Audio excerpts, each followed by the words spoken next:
Projekt spoločnej európskej meny je mega výtvorom francúzskych a nemeckých ambícií zjednotiť Európu nielen hospodársky, ale aj menovo.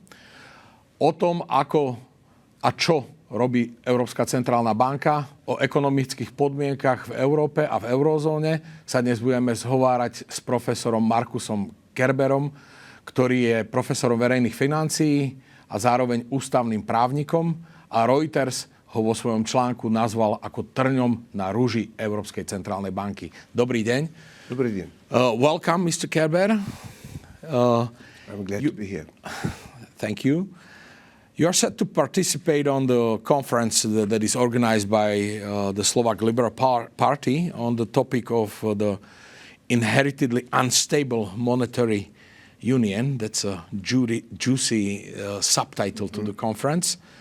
So what do you think are the roots of instability in the European monetary union from your point of view? Well, to put this into a nutshell, I think what is praised by the European Central Bank and by the fathers of the European Union is the singleness of monetary policy. But the singleness of monetary policy, there is one policy for all, one interest policy, one interest rate for all, is in itself the problem, because we have 19 very heterogeneous countries with different competitiveness, industrial competitiveness, with different fiscal policies, with different industrial policies, with different deficits. So singleness versus heterogeneity is a challenge. Until now, lots of the problems which have come up within the European Union, monetary union, are due to that diversity, to that heterogeneity. So this is certainly one very, very important problem. Secondly is the institutional set. ECB is on one hand responsible for monetary policy and should support economic policy. But there is no European economic policy. There are many different forms of national economic policy. France has energy policy which is totally different from the German ones. So how can you support economic policy which has never been defined in a European way? The combination of being supervisor for the risks of banks, controlling about 80% of the balance sheet volume of all Eurozone banks on one hand, and fixing rates, fixing interest rates, and conducting collateral easing, determining the risk of the balance sheets of banks, this is incompatible. So it is the concept of the singleness, the concept of the single currency on one hand, and the institutional set which generate instability. And I'm against instability. We have already too much instability in the world. Okay. So innate instability and let's say some communication, not to call it propaganda by ECB, who call this very good, is something which is contradictory to my academic ambition. All right. Well, but at the beginning, at the time of creation of the idea of the single currency, which the ECB is just a product or institutional roof, the founding fathers or the godfathers of the monetary union in Europe, they set certain set of criteria to be fulfilled right at the beginning when the monetary union was created. So that was the time when the voices should be echoed. Yeah.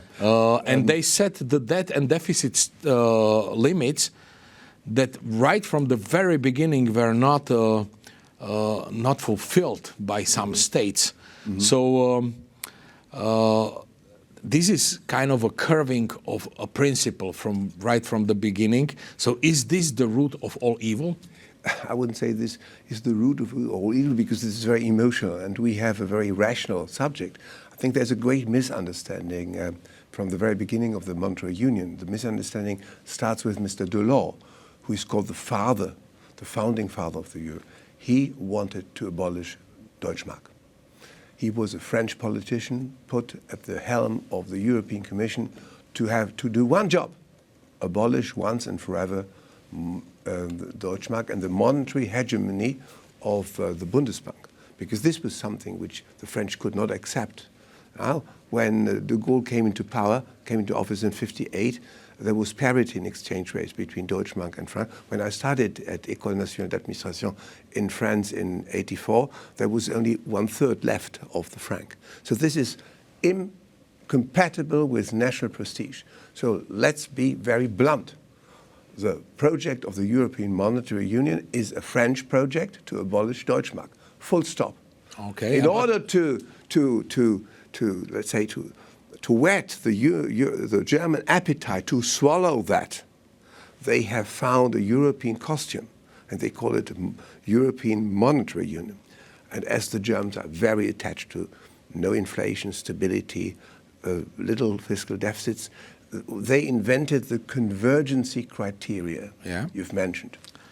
Gross national debt, deficit criteria, a balance sheet, balance of payments deficit, but they forgot completely industrial competitiveness. So they could not imagine that countries who stepped into the Eurozone developed differently than others, and that in that case they had no chance to devaluate their currency, as Italy did throughout many, many years. It was, I would say, an Italian model, to devaluate from time to time, to catch up and to regain competitiveness. So there is a conceptual pitfall, a failure, and there is now an institutional set which is insecure and which will not protect the European Union against heavy, very important repercussions. Okay, so you think that binding the different national economies by rules cannot function? Of course this cannot function. It is contrary to very robust market forces. Inasmuch as you have a national tax policy, inasmuch as you have a national industrial policy, a national energy policy. Look at France and Germany, totally different. France, it's 75% nuclear. In Germany, they have moved out of the... So there must be differences. And these differences cannot be avoided. And these differences in the past with national currencies translated into different exchange rates. And different exchange rates were an expression of that heterogeneity. Now, once having created the single currency, I was not against the common currency, but I'm against the single currency, you bury that mechanism of competitive devaluation. And you hinder countries who are incompetitive, like Greece in a particular phase, to become competitive again through devaluation. So there is no adaptation mechanism. In the long run, that cannot work. And if, as you mentioned, the ECB policy. ECB policy has done everything in order to distort competition, the monetary competition, by intervening on the markets, to get interest rates which are not market adequate. Okay. This is a little bit contradictory to the credo, to the mantra of the European Union, because the mantra of the European Union in 1958 was to create a system of undistorted competition. That's why we have competition rules. That's why we have subsidy rules. And now ECB becomes the matchmaker of the distortion of monetary competition. So what did the ECB do right, and what did it do wrong? Well, it's not in terms of right or wrong that I argue. It is in the logic of a central bank to defend a currency which the central bank is in charge of. And I think it is logic, it's not right or wrong, it's logic that ECB and the different presidents did everything in their power to defend the euro.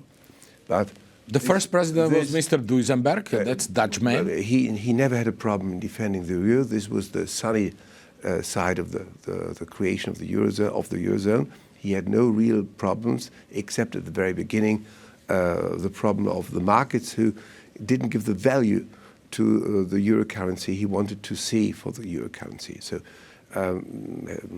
anyway, this chapter is totally over.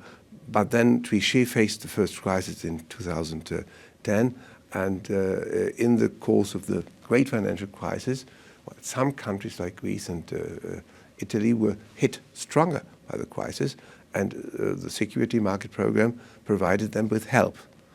And the ECB said, well, the markets don't function. There is market failure.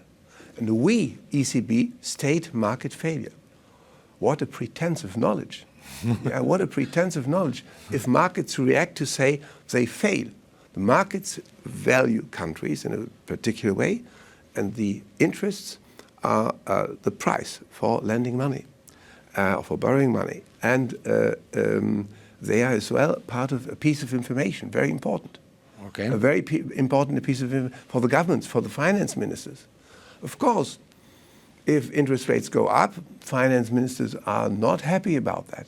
But that's the period we are in now. Now, and of course, finance ministers want interest to go down because the burden of debt to be refinanced, particularly in France, is now really severe.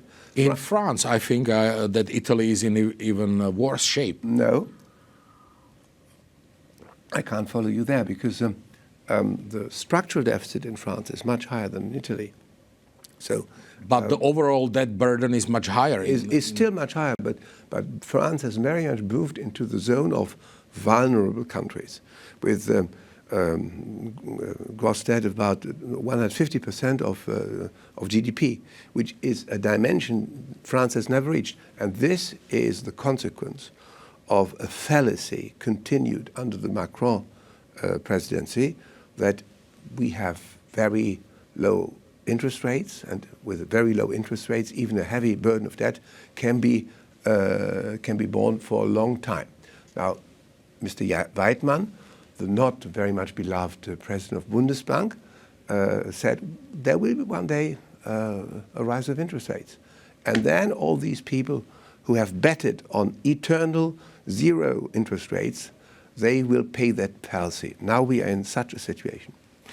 Who was the best and who was the worst president of the ECB in your view? Of course, Mr. Duisenberg, because he was attached to the idea of restricting the competence of ECB strictly to the mandate of price stability. So he was the best one? Yes, he was obedient to that mandate. The presidents following tried to extend the mandate and gave more or less implied fiscal powers to ECB.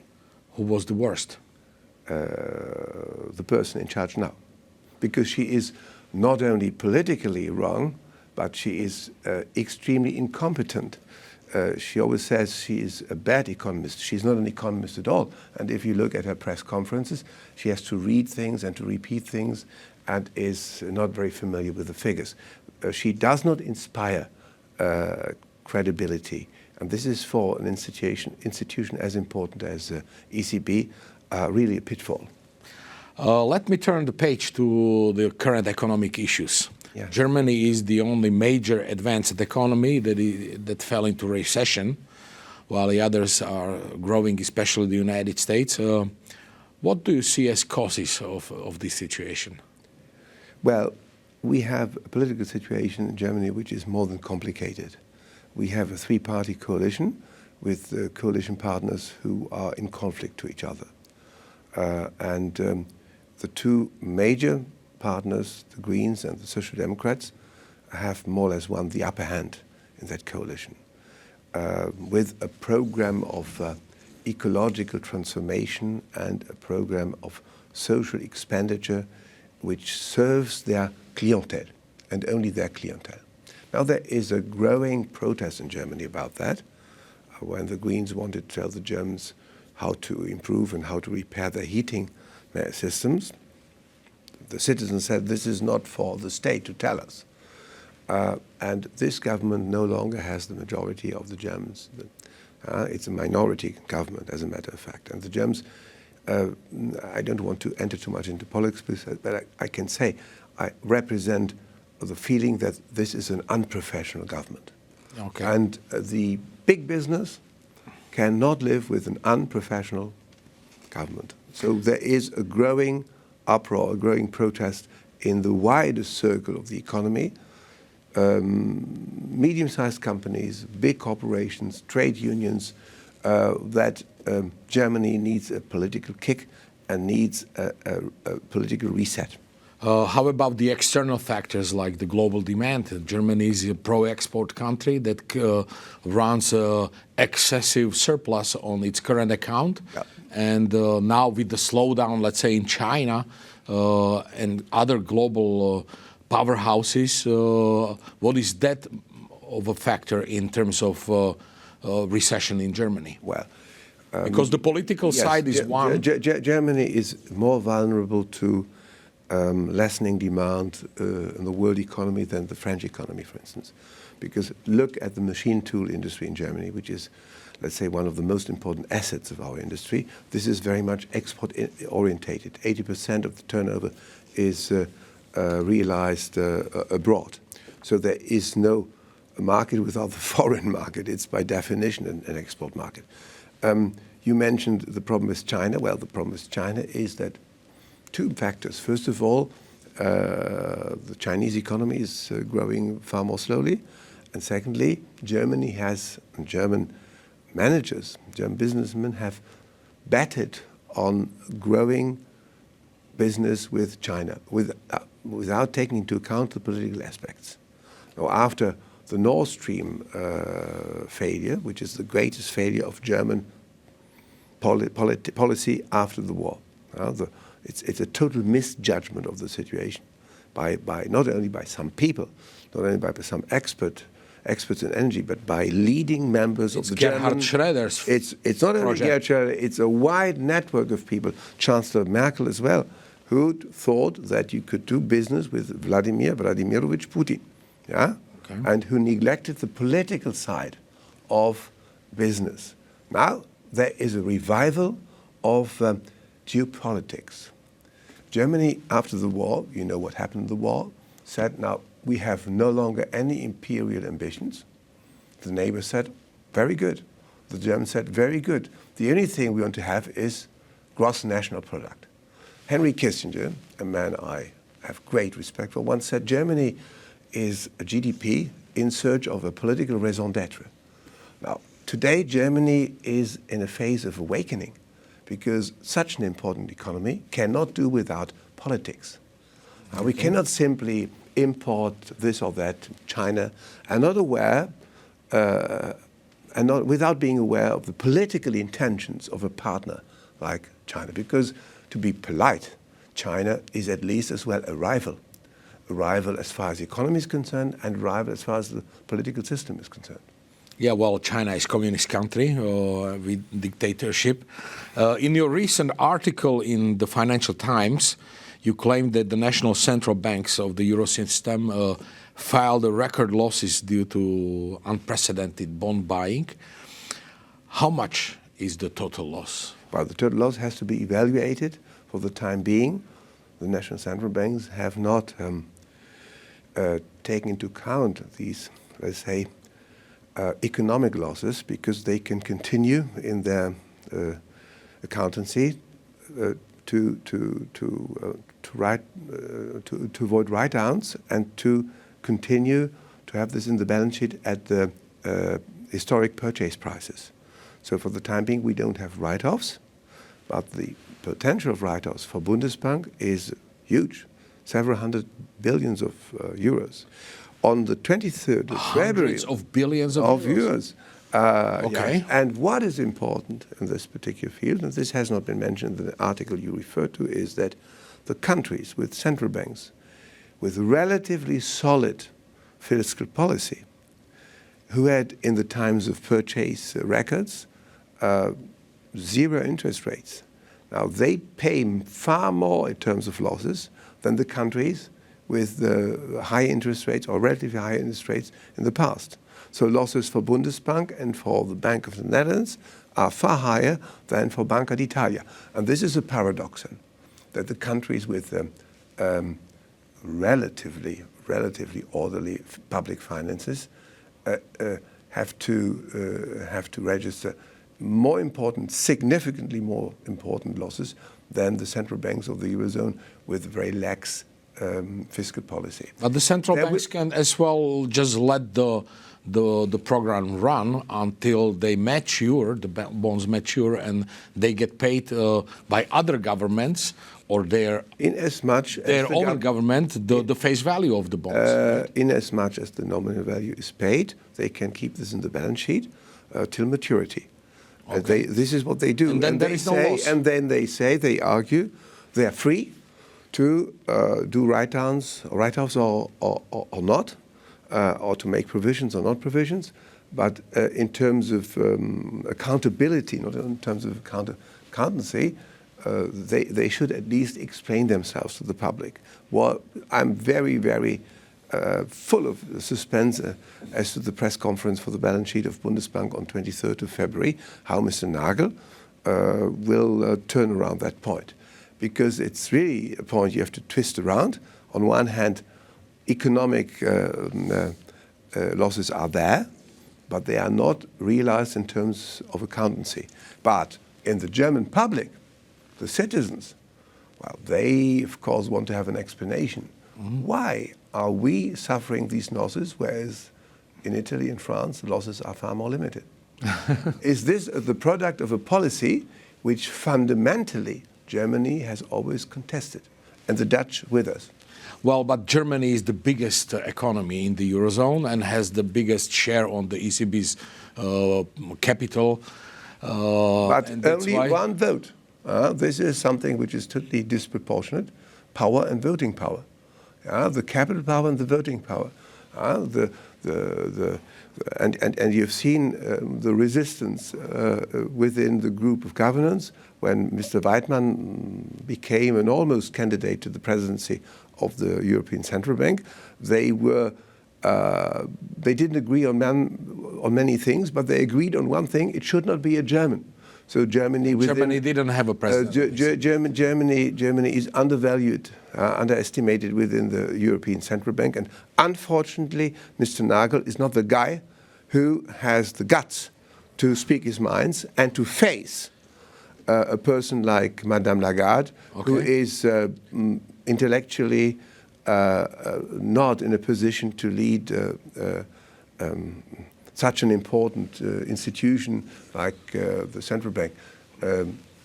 One can, differ. One can have different opinions about policies initiated by Mr. Draghi, but Mr. Draghi was an expert.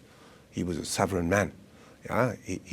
A strong man. A very strong man. He was, politically speaking, a devil, but he was a competent devil. Okay, competent devil. That's a great headline. Let me turn to the market. I have great respect personally for Mr. Draghi. He is the most Prussian Italian I've ever known. And I observe him since the 80s. Okay. So he's a great man. No comparison with Madame Lagarde. Well, he was working as a manager for Goldman Sachs, so he had a business background and very strong business background. And he was a very good director of the Treasury in Italy, because a country so indebted as Italy needs a very good director of the budget and a good director of the Treasury. They cannot afford a man of mediocrity. Reuters called you a thorn on ECB's side because of your legal challenges of the bond buying program. Mm-hmm. The Constitutional Court rejected some of your calls, but it raised the issue of the fiscal discipline. My question is, how much is this what is the principal driver of your effort, and what is your vision of a functioning system? Yeah, this is a very philosophical question. We try to keep it short. Yes, let us first of all, let's say, modify or correct one thing. The Constitutional Court, the German Constitutional Court, made many rulings. In a nutshell, the court said yes, but. But the but is as important as the yes. So to say it was rejected is cutting a long story very, very short, too short. Now, we know today what the court thinks about bond purchase programs, that they should not endanger equity of Bundesbank. They have given definition of monetary financing, which is prohibited. So we more clearly outline what is the mandate of ECB and what can Germany accept or respect. Because the judgments of the Constitutional Court are binding, even for the government. So what is the driving force behind all that? The European Union and the ECB as part of it is a system of legal limitations. We have not transferred all sovereignty to the European Union, but we have kept sovereign members who have transferred certain competences. And the competence of ECB is a competence to fight price stability. ECB has shown how not to do, because inflation has developed in a very dynamic way, despite warnings. And they have denied throughout 20 and 21 the danger of inflation. And all of a sudden, inflation was no longer something they could deny. So if they stay with that mandate, it's okay. Madame Lagarde, she is not extremely an expert in this field, wanted to use monetary policy to accompany, as she says, ecologic transformation. This is clearly out of the mandate. Okay. So the driving motive is, let's keep things very strictly limited. In general, for the European Union, I'm opposed to the proposal by Madame von der Leyen to appoint a commissioner for defense. EU has nothing to do with NATO issues. And let us do ECB its job.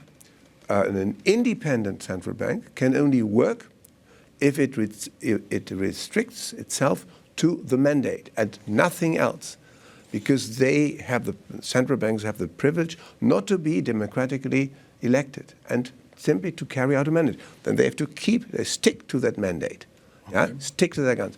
Otherwise, we have a system of unlimited authorizations, self-authorizations, which is totally incompatible with the European Union. There is no system of implied powers.